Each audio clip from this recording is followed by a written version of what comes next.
ഇന്നത്തെ നമ്മുടെ topic super താരം ലാമിൻ യമാൽ ഒരു കാര്യം വ്യക്തമാക്കുന്നു. അതാണ് ഇന്ന് നമ്മൾ ഡിസ്കസ് ചെയ്യാനായിട്ട് പോകുന്നത്. നമുക്ക് അതിലേക്ക് കടക്കാം. Welcome back to SSV tech vlog channel. Super താരം ലാമിൻ യമാൽ ഒരു കാര്യം വ്യക്തമാക്കുന്നു. അദ്ദേഹം വ്യക്തമാക്കുന്നത് ഇങ്ങനെയാണ്: മറ്റൊരാളുമായും താരതമ്യം ചെയ്യാതിരിക്കുന്നതാണ് ഏറ്റവും നല്ലത്. ക്രിസ്ത്യാനോയെ പോലെയുള്ള താരങ്ങൾക്ക് നേട്ടങ്ങൾ കൈവരിക്കാനായത് മറ്റൊരാളാകാൻ ശ്രമിക്കാതെ അവരവരായി തന്നെ ഇരിക്കാൻ കഴിയുന്നത് കൊണ്ടാണ്. എനിക്കും എൻ്റെതായ ഒരു പാത കെട്ടിപ്പടുക്കണം എന്നാണ് ലാമിൻ യമാൽ വ്യക്തമാക്കുന്നത്. ഇത് കേൾക്കുമ്പോൾ നിങ്ങളുടെ മറുപടി എന്താണെന്ന് താഴെ കമൻ്റായിട്ട് അറിയിക്കുക. ഇന്നത്തെ വീഡിയോയിലൂടെ ഞങ്ങൾ നിങ്ങളെ മുന്നിൽ വന്നിട്ടുണ്ടായിരുന്നത് സൂപ്പർ താരമായിട്ടുള്ള ലാമിൻ യമാൽ ഒരു കാര്യം വ്യക്തമാക്കുന്നു. അതായിരുന്നു ഇന്ന് നമ്മൾ ഡിസ്കസ് ചെയ്തിട്ടുണ്ടായിരുന്നത്.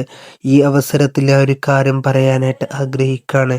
കഴിഞ്ഞ കുറച്ച് മുന്നേ പറയുമ്പോൾ കുറേ മുന്നേ ഒരു ഇതുണ്ടായിട്ടുണ്ടായിരുന്നു. ലാമിൻ യമാൽ എല്ലാം നേടി മീൻസ് അദ്ദേഹത്തിൻ്റെ ഒരു കളി മികച്ചതായി വന്നൊരവസരത്തിൽ അദ്ദേഹം കുറേ കളി ജയിച്ച് ഒരു ലീഡൊക്കെ നിൽക്കുന്ന ഒരു അവസരത്തിൽ അദ്ദേഹം കുറേ കാര്യങ്ങൾ പറഞ്ഞിട്ടുണ്ടായിരുന്നു.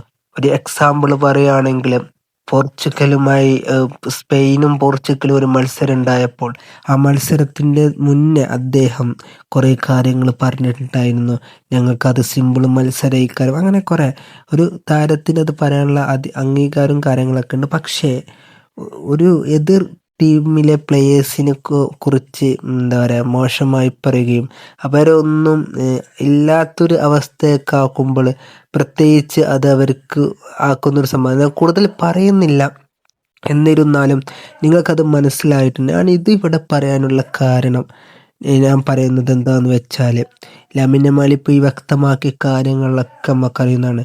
പക്ഷേ എനിക്ക് പറയാനുള്ളത്, ഇനിയുള്ളതിലൊക്കെ മാക്സിമം ലാമിൻ യമാൽക്ക് നമുക്കെല്ലാവർക്കും അറിയാം ലാമിൻ യമാൽ ഒരു മികച്ച പ്ലെയറാണ്. വരും തലമുറയുടെ മികച്ച ഒരു താരമാവാൻ കൂടി പോകുന്ന, എല്ലാവരുടെയും ഇടനെഞ്ചിൽ താരമാകാൻ പോകുന്ന ഒരാളും കൂടിയാണ്. അപ്പോൾ മാക്സിമം അദ്ദേഹം തൊള്ള പറയാതിരിക്കുക, പച്ച മലയാളത്തിൽ പറയുകയാണെങ്കിൽ തൊള്ള പറയാതിരിക്കുക എന്ന് മാത്രമാണ് എനിക്ക് പറയാനുള്ളത്. അപ്പോൾ ഇത്രയും ഉണ്ടായിരുന്നുള്ളൂ. ഇതിനോടുള്ള നിങ്ങളെ മറുപടി താഴെ കമൻ്റായിട്ട് അറിയിക്കുക. ഇതുപോലത്തെ ഫുട്ബോൾ റിലേറ്റഡ് വീഡിയോസിനായി ചാനൽ സബ്സ്ക്രൈബ് ചെയ്ത് സപ്പോർട്ട് ചെയ്യുക. Okay, by.